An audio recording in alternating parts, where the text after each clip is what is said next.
Grow Cook Eat is proudly sponsored by Bord Bia and StopFoodWaste.ie.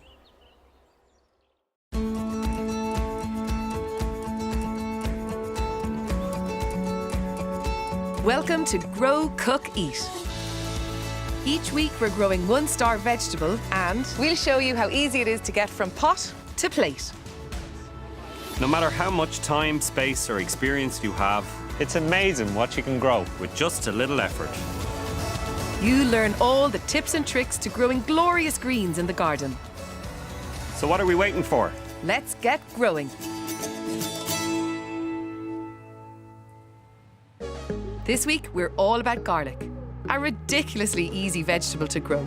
It keeps for ages and best of all, it's really, really, really good for you. We'll also be heading to Bloom to talk about herbs, and later in the show we pay a visit to a wonderful school project with a difference. And Jessica Murphy is on hand to cook up a storm in the Grow Cook Eat Cafe. The best thing about garlic is you only need a relatively small amount to supply your household for the entire year. But harvesting isn't quite what I expected. I'm kind of sorry to say this, Mick, but actually this is not boding well.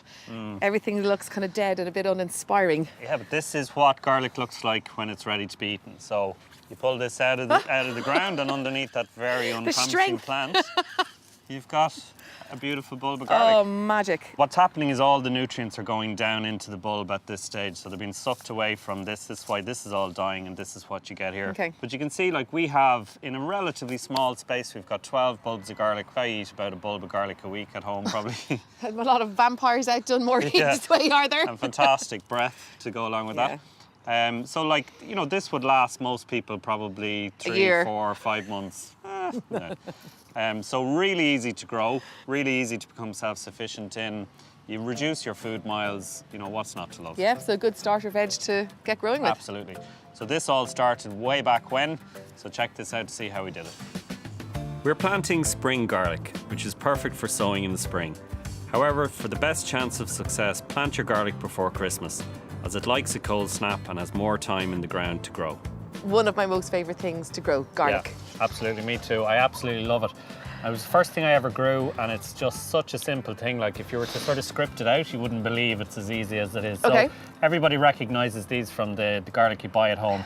And growing garlic is as simple as taking, you know, one of these little cloves out of a bulb of garlic, and each one of these turns into one of these. Marvellous. So really good return on what you plant and what you can harvest. Yeah, and it's actually, like, in a relatively small space like this, you could grow, you know, we'll be growing probably about 14 or 15 bulbs of garlic, which is, cool. You know, not a bad return from a very, very small amount of space. Don't worry about the kind of papery bits or anything like that. It's quite kind of hardy. So you set them out, get all your little cloves apart Put all your cloves in a row. And we put those to the side, right? Back to the spacing is really important with all vegetables. Really? Yeah, you know how I love my spacing. I know how relaxed you are in your spacing. So hand me over that. This trowel. Yeah. So again, you don't want to get too close to the sides here. Give it a bit of space.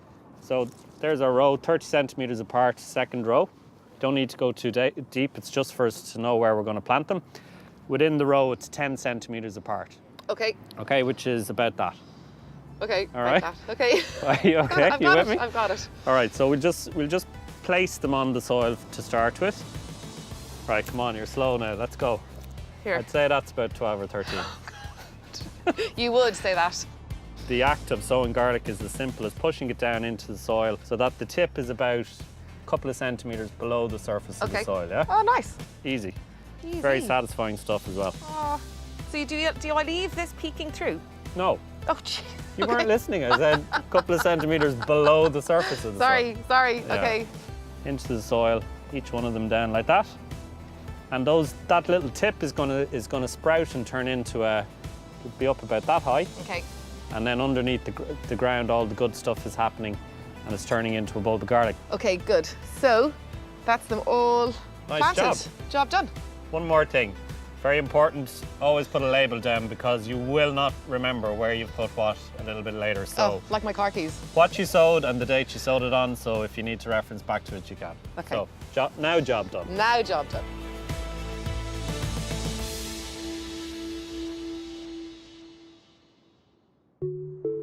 6 weeks later and the garlic is coming on nicely.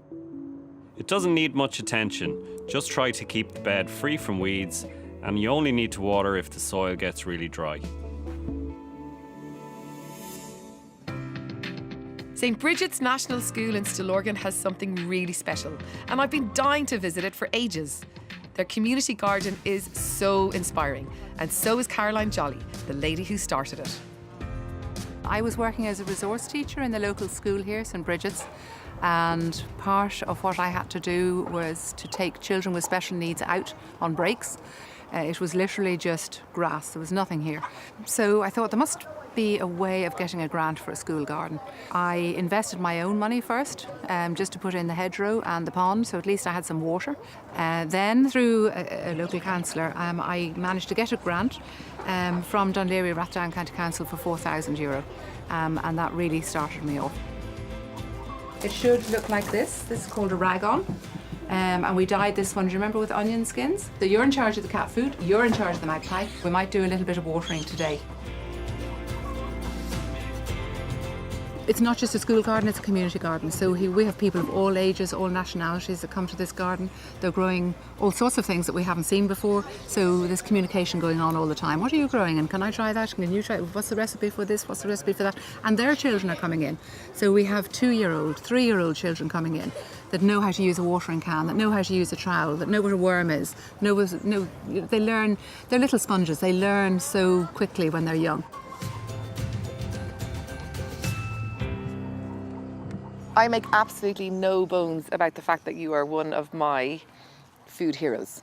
You know that, Thank don't you, you? Karen. You're such an absolute You're so legend. kind. No, not at all, because I know the work that you've done here is just astonishing. One of the things that we wanted to happen was that the elderly people in our community would pass on their knowledge to the young people. The children really do hard work in here. They have their own beds. They keep them weeded, they keep them watered, they plant the seeds, they transplant the seeds, they harden them off. They learn about the compost heap, how it works. So every single bit of it is a really great learning opportunity Absolutely. for them, not just Yeah. around the food and where food comes but from. At home, they have learnt how to tell on an egg box whether the eggs came from a free-range bird. With meat as well, we're making sure that they know the Board Bia mark, what that means. Great. So that it's Irish food, well-grown food. We need to get school gardens and growing and cooking on the school curriculum, because it's not there at the Absolutely. minute. Absolutely. And it's a sore loss. It is. In the old days, they did knitting, they did cooking, they did Yeah. growing, they Basic did life sewing. skills, as you say. Basic life skills that Yeah. you're going to need for the rest of your life. Yeah.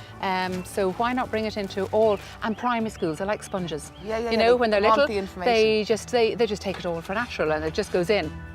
Well, I think you set an amazing bar, and I reckon, you know what, let's just invite all the other schools and all the communities out Yeah. there. Come, to we'll come show and you. We'll Jump show over you. it. Yeah, we'll show no, you. It's wonderful.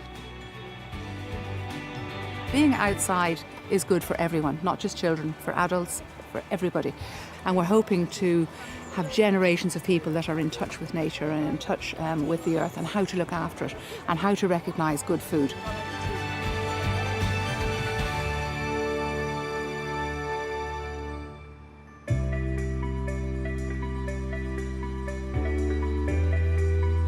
This is exactly the time when I first grew garlic that I had convinced myself that I had totally killed it. Me too. And I was a useless grower. I did exactly the same thing.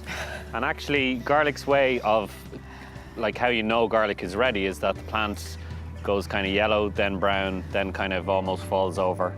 And I was the same as you. I thought it was dead and I went to throw it out on the compost heap. But actually what's happening is a kind of a tug of war now between the plant and the bulb, which is underneath, starting to form underneath the soil, and it's pulling all the nutrients down out of here into here. So that's exactly what you want to happen. Yeah, so this is the way it's meant to be right now. Yeah. And what do you reckon, Mick? Another 3 or 4 weeks before effectively this completely withers and dies down? Yeah, like the classic with garlic is that it's before the longest day of the year, it's generally ready. So end of June kind of time frame. Okay.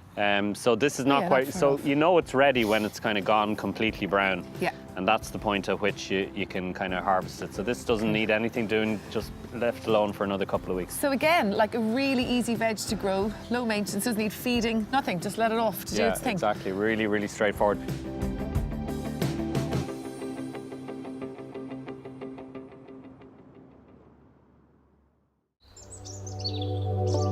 Grow Cook Eat is proudly sponsored by StopFoodWaste.ie and Board Bia.